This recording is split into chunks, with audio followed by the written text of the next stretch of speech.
Hi everybody, and welcome to Lost Genre Reddit Stories.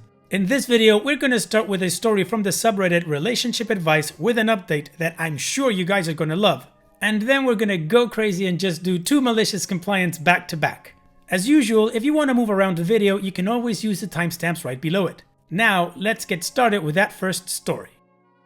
This post is from the subreddit Relationship Advice, and it's by user Student Mom Advice. My 23 female mother, 56 female, is angry because I am hesitant to lend her money from my student loan. I'm starting graduate school in January. I will be moving to a new country soon. I'm about 3 weeks. I've always wanted to get a master's, and last year I made the decision to pursue a degree abroad, mostly because the country I am from has no development in the field I am interested in. Now, graduate school costs a bunch of money, and although my family has always been well off, I have two younger brothers, both still in college. Moreover, my father's business took a bad hit in January, and he is still recovering from the losses. When I told my parents about my plan, they told me it won't be possible for them to finance my education because of the reasons I just listed. I understand that parents paying for you is a gift, and I thanked them and went about looking for student loans. I wrote all the admission exams, did well, and was admitted to a really good school. Everything went well, and I was accepted for a loan for about $80,000. My mom's father left her and her brother, my uncle, a significant bit of inheritance, and recently my mom and uncle got involved in a tax problem with a company leasing out the property that was left to them. Long story short, the company hadn't paid the applicable tax, and the government contacted my mom and uncle about it, since they are the owners of the building, and asked them to pay up. This tax is also a significant amount. Last week she said she wants to pay her share of the tax from my student loan. I am pretty hesitant because I want to use this loan as little as possible. When I start classes, I am going to work part-time, and also I'm going to look for a teaching assistant position to make some money. I told her I'll think about it. This brings us to today, where she brought it up again. I asked her if she would pay back the money she will be borrowing and the interest, and she said that yes, once the company pays back my uncle and her, she will.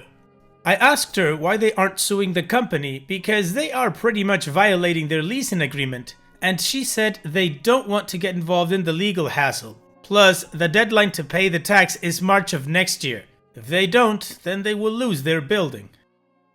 She could see I was hesitant, so she said in case the company doesn't pay up, she can dip into her savings, which are around $60,000 in cash, not including deposits, other inheritance, and my dad's savings, and pay me back. So then I said, why don't you pay off the tax from your savings and get reimbursed from the company later? The company has to pay up either way, and the amount of money owed is around $15,000. That is when she got mad at me. She started saying that she has been independent all her life and has never had to ask for money from anyone, and I should be more understanding. Her savings are her retirement plan, and she doesn't want to use them at the moment. She got pretty snarky and told me if I'm going to be this selfish, she can make other arrangements. Here's the thing. I worked for 8 months and saved up money, which I used to pay for all my examination fees, the college application fees, my ticket back home, loan processing fees, literally everything. I did this because my mom and dad told me that they won't be able to pay for my education, and I did everything in my power to make sure they won't have to spend money on me. And now she got mad that I won't let her take the tax money from the student loan. While I do trust her to pay me back, until she does, all the money will be gathering a lot of interest, which I'm not sure she is going to pay back, and I do not want that burden on me. I should also mention that they were contacted about the tax around January this year, and my parents still planned a very expensive family vacation. I was really against this idea and said that they should save up for the tax thing. Was I wrong to be hesitant? How do I keep enforcing this boundary with her? I feel bad now that she is upset. I need your advice, Reddit. No, Opie, I don't believe you were wrong to be hesitant. I think your mom is wrong for asking for your loan money to pay for her debt. Now, even if she didn't have saved up 4 times the amount of money that she owes because of this tax thing, it would still be wrong to ask for that money, because it's not to pay debt, it's to pay for your education. Besides, that money was awarded to you. You're the one that did everything that they had to do to get that loan and enroll in school. On a personal note, the fact that she's willing to prioritize her retirement before your education seems like a huge red flag to me, and not something a loving parent would actually do. Would you agree? Let me know what you guys think in the comment section, and now let's move on to the community comments to see what they had to say. Ashrik says, your mother is not being entirely open with you. There is a reason she does not want to use the liquid cash that she already has on hand to pay this money. Quote, her savings are her retirement plan and she doesn't want to use them at the moment. End quote. If this 15,000 was definitely coming back, she wouldn't have bothered to ask you. Do not use your loan money for this. Ezagreb says, just no. This is a gross violation of your loan agreement and puts you, your future, and your financial solvency at risk. Don't even think more on this and just say no. Too Many Ants says, you're absolutely right. If she has the money, she doesn't need to take yours. Money that you'll be on the hook for if she doesn't repay you. You'd be digging yourself into a hole and there's no guarantee that she'll pay you back. It's extremely fishy. Opie's edit. Adding this because I forgot to mention. She told me she doesn't want to do this, but she's asking me because it is a problem. I understand and empathize. My dad's business is taking way too long to recover, but what gets me is that she has the savings. Why can't she just use them now and get reimbursed later? Also, just clarifying because I should have mentioned it before, the inheritance was mostly property and fixed deposits. There wasn't much liquid cash. The property is still there obviously, and the fixed deposits are there too. I checked the papers. She just doesn't want to use them. Her savings converted to the local currency is not a bad amount at all. I put everything in US dollars for universality. OP's short-term update 1. Thank you everybody for your insight. I just wanted to add and update as I have been thinking a lot since I made this post on Reddit. I agree with you all when you say that this was not right of her to ask and put me in a spot like this. When I made this post, I was feeling guilty for making her feel bad, but since then, I feel bad that she would A. be possibly hiding something from me as some of you have suggested, and B. considered putting me in this situation and reacted that way when I offered solutions. This is all I wanted to say for now. I shall update again soon. OP's short-term update 2. I made the last update and went to bed soon after and was not expecting so much support. Thank you everyone for your advice. I have read all the comments and definitely agree with you all that loaning her the money will be a bad idea.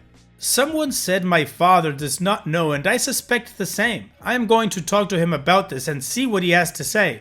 Thank you once again to everyone who took time out to comment. Sorry for the long post.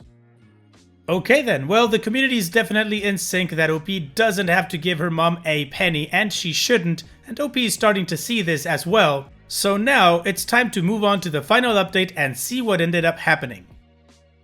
I want to update you about the events that happened after I made my first post. First of all, like some of you suggested, I talked to my father about my mother's demands. I suspected he did not know and I was right. He thought it ridiculous that she asked me because A. it would be illegal if I agreed, like many of you said, and B. it's not right for her to put me in that spot. He then told me that he has offered her a gamut of options to solve this problem.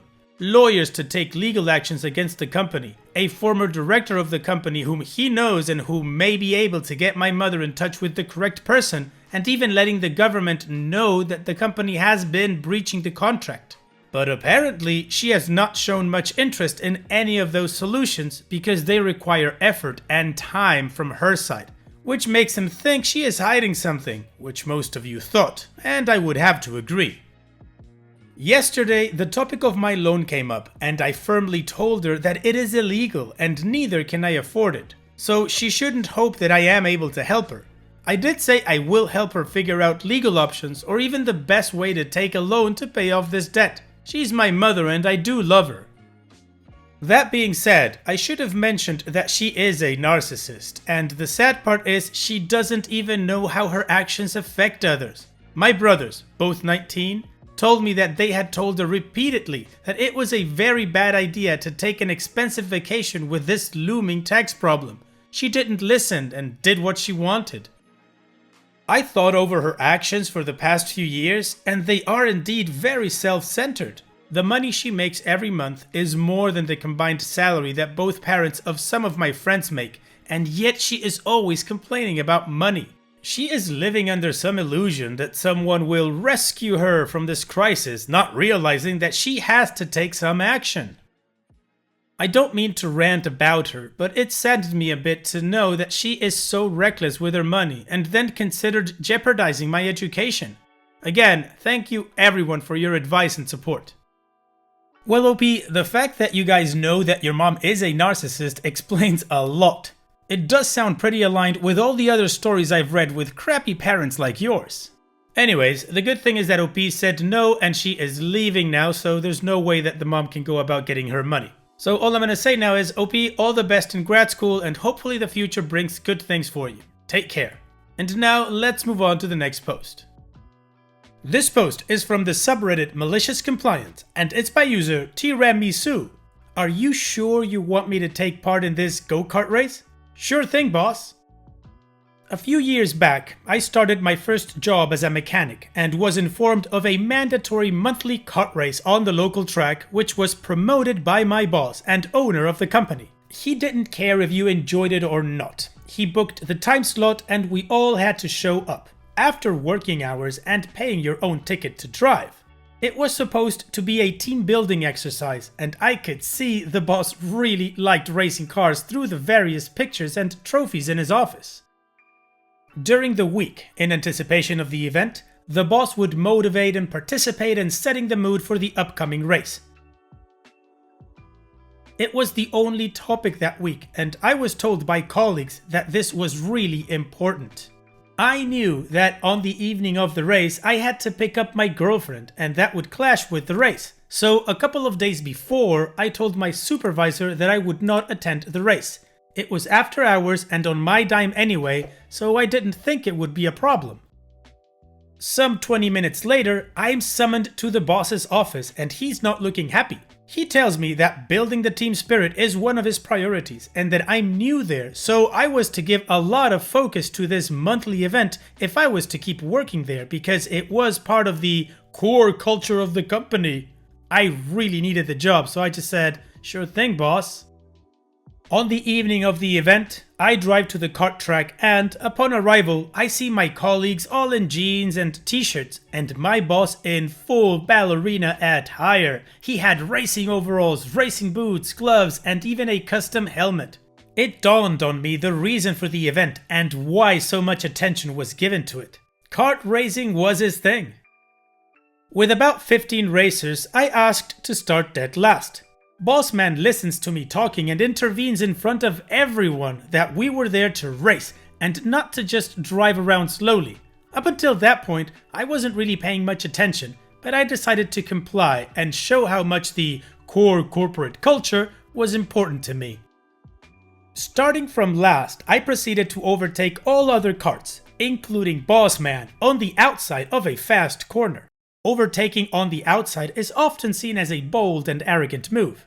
After just a few more laps, I reached him again, and as I was about to lap him, he went into the pits and stepped out. I duly won the race, and as I left the track into the bar, the real team building event, someone tells me that the boss had left.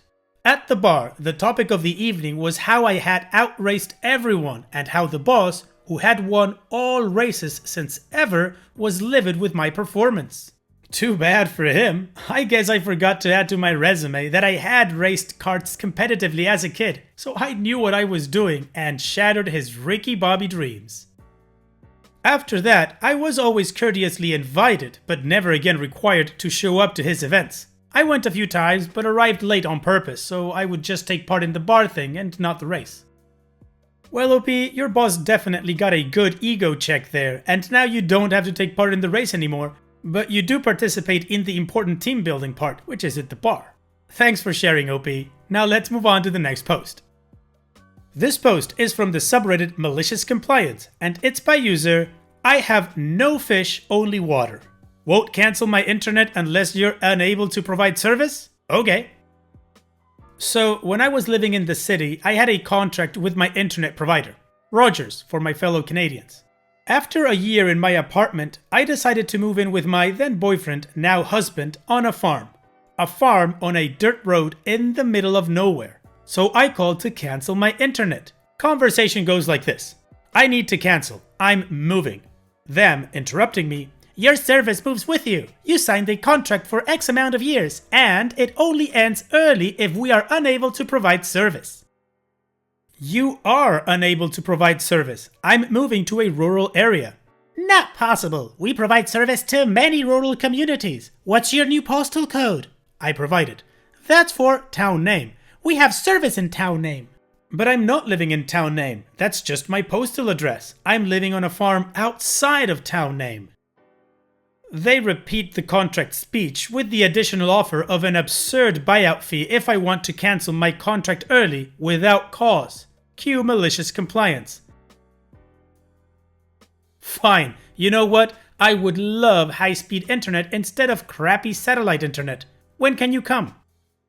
The install guy had to call me 3 times from the van, twice because he was lost and a 3rd time because he was stuck in a snowdrift. When he finally arrived, it took him about 30 seconds to determine that there is obviously no infrastructure for high-speed internet. I offered him hot coffee for his trouble coming out, and he happily cancelled my service free of charge and accepted my equipment return. It cost Rogers a 3 to 4 hour call out when you count the drive, just to try to keep one impossible contract. Ah man, don't get me started with ISPs and their ridiculous contracts, but OP, you got out of yours clean, so congratulations and thanks for sharing. And it's that time that we've reached the end of the video. I hope you enjoyed today's stories. I certainly did reading them to you. So if you did, then go ahead and give the video a like, and don't forget to subscribe to the channel and become a member of our Discord community that just keeps growing and it is fantastic. And like I said in the beginning of the video, all of the relevant links are in the video description below, so be sure to check them out. And finally, I'd like to thank you all for taking the time to watch this video. It really does mean a lot to me that you guys enjoy this content, so thank you once again. And having said all that, I will see you guys in the next video.